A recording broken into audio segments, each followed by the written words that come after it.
Sir, தமிழக பாஜகவை பொறுத்தவரைக்கும் சமீபத்தில பல புதிய முகங்கள் உள்ளுக்குள்ள வந்துகிட்டே இருக்காங்க. சமீபத்தில கஸ்தூரி இணைஞ்சாங்க. அதேபோல வந்து சமீபத்தில மூத்த வழக்கறிஞர், திமுகவுடைய முன்னாள் செய்தி தொடர்பாளர் கே.எஸ். ராதாகிருஷ்ணன் இப்படின்னு பல பேர் இணைஞ்சுக்கிட்டே இருக்காங்க. இதை எதை காட்டுது? குறிப்பாக முன்னாள் காங்கிரஸ் எம்எல்ஏ விஜயதாரணி அவங்கலாம் கூட வந்து கட்சியில் இணைஞ்சாங்க. அவங்களுக்கு பெரிய பதவி கொடுக்கலைங்கிற வருத்தம் அவங்களுக்கு இருப்பதாக ஒரு தகவல். கட்சியில் நிறைய பேர் சேர்த்துக்கிட்டே இருக்காங்க. இது கட்சிக்கு எந்த அளவுக்கு பலன் கொடுக்குமாங்கிற ஒரு கேள்வி எழுதே சார். சரத்குமார் அவர் கட்சியை கலைச்சிட்டு இவங்க கூட ஜாயின் பண்ணார். ஆமாம். இவங்க எல்லாம் கொஞ்ச நாளைக்கு இருப்பாங்க, மைத்ரேயன் மாதிரி போயிடுவாங்க. ஏன்னா தமிழக பாஜகவில் வெளி கட்சியிலேருந்து வரவங்களையோ புதுமுகங்களையோ ஆதரிக்கணுங்கிற எண்ணம் கொஞ்சம் கூட கிடையாது.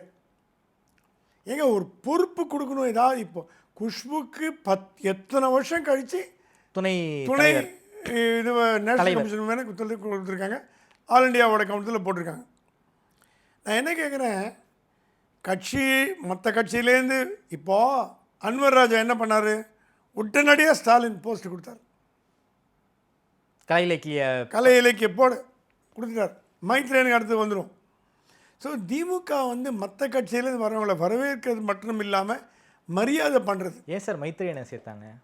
மைத்ரேயன் சேர்த்ததுக்கு காரணம் பிராமின்ஸ் ஓட்டு வரணும்னா, பிராமின் ஓட்டு இல்லை, வேளச்சேரியில் கேண்டிடேட்டாக போடுறதுக்கு இவர் பிளான் பண்ணி வச்சுருந்தாங்க. மைத்ரேயனை திமுகலையா?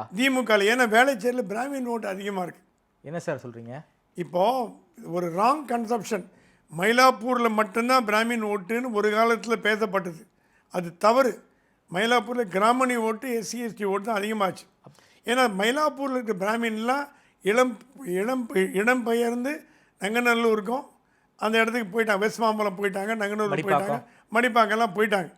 வேளச்சேரியில் மட்டும்தான் அந்த பாக்கெட் இருக்குது. ஸோ திமுக போடுற கால்குலேஷன் என்னென்னா, ஒரு ஃபஸ்ட்டு பிராமின் எம்எல்ஏ திமுகலேருந்து வந்தால் என்ன அப்படின்ற கால்குலேஷனில் வேளச்சேரியை வேற யாருக்காவது கொடுத்துருக்கலாம் சார், வேற யாருக்கும் கொடுத்துருக்கலாம். இல்லை, மைத்ரேயன் வந்து அனுபவசாலி.